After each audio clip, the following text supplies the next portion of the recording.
The hot topic of the hour: toppled Venezuelan dictator Nicolas Maduro and his wife pled not guilty yesterday to narco-terrorism charges in a New York City courtroom. The 63-year-old former leader reportedly calling himself, quote, a prisoner of war and a decent man, telling the judge he and his wife were kidnapped from their homes in Caracas. Maduro insisting he is still the president of Venezuela, though his one-time vice president, Delcy Rodriguez, was sworn in as the interim leader just 2 hours after his courtroom appearance.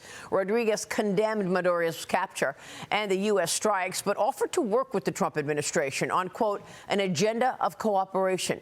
Meanwhile, police in New York City needing to separate pro-Maduro protesters from Venezuelans celebrating in the streets. The New York Post speaking to one woman from Caracas who was insulting pro-regime protesters, calling them paid, saying they don't speak English. All that underway as we speak. Emily Serge, your reaction. Good morning. Good morning to be with you, Maria. What stuck out most to me in Maduro's court appearance yesterday was his repetition of, I am the president of Venezuela. I think that gives us some insight into what his legal team is going to try to argue. They're going to try to argue that he has immunity as a foreign head of state, but we know that that's a losing argument. Going back to 1989, when President George H.W. Bush ordered the arrest of Panama's dictator, Manuel Noriega, we know that his legal team made the same exact argument about immunity, and it was unsuccessful. He received a 40-year prison sentence, and I think both cases ultimately will have the same result, and that's dictators behind bars. This is a judge, though, that has been against President Trump's agenda that's in charge of this trial as well. I mean, it is. I do have faith in the legal system here. I mean, not only does the president have constitutional authority here, Article 2 of the Constitution, of course, grants the president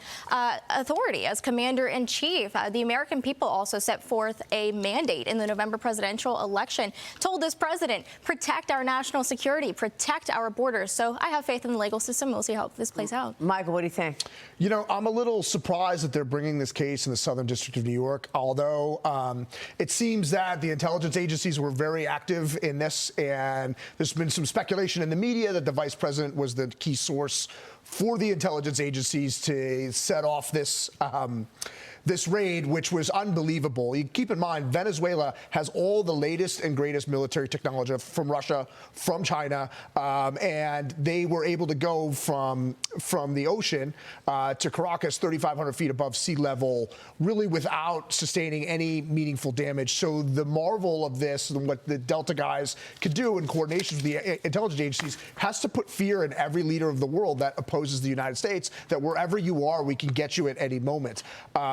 That being said, you know, I am shocked they're bringing this down there. There is a real possibility that you get a jury pool that allows this guy to walk simply because they hate Donald Trump. I mean, we just went through not too long ago these kangaroo court cases where they tried to say he was guilty of, I'm still not sure the crime he's guilty of, but he's a felon according to the left, and where they said Mar-a-Lago is only worth $15 million, which, again, if it's selling it for $15 million, I'm happy to buy that every day of the week and twice on Sunday. So I'm a little nervous about that, but this, look, you're looking at the destabilizing factors in our hemisphere, and Donald Trump is about hemispheric defense and how can we take control, and the destabilizing factor, okay, being the supplier of oil to Cuba, working with Hamas, working with the Russians, working with the Iranians. This just had to stop. And yes, there are a lot of people out there, including Senator Rand Paul, saying there's no fentanyl produced in Venezuela. You're right. It just traffics through there before it comes to the United States. So this was a bad actor. It's good to see him in this position, this dictator that has ruined I don't know how many people's lives. Yeah. So it's a pretty unbelievable news story to be following. Don't forget all of the gangs that they let out of prison and dumped into America, and the Tren de Aragua gangs who actually caused murder in America. You know, Ted Cruz said something really interesting last night on Jesse. I don't know if you saw Jesse Waters last night, but he made the point of communism and what Hugo Chavez and Nicolas Maduro have done to Venezuela. In 1950, Venezuela was the 4th largest GDP in the world. I mean, I thought that was so fascinating that it was Venezuela that was higher than China, Venezuela higher than so many nations. And because of these years under Hugo Chavez and Nicolas Maduro, communism has just sucked all of the growth out of Venezuela, and the people have been the victims. Lawmakers were briefed yesterday about Operation Absolute Resolve, the raid that brought Maduro to justice. But right on cue, several Democrats called to impeach President Trump, claiming that Maduro Maduro's capture was illegal without congressional approval. Some on the Democrat side complaining about their own party's opposition to the toppling of the dictator.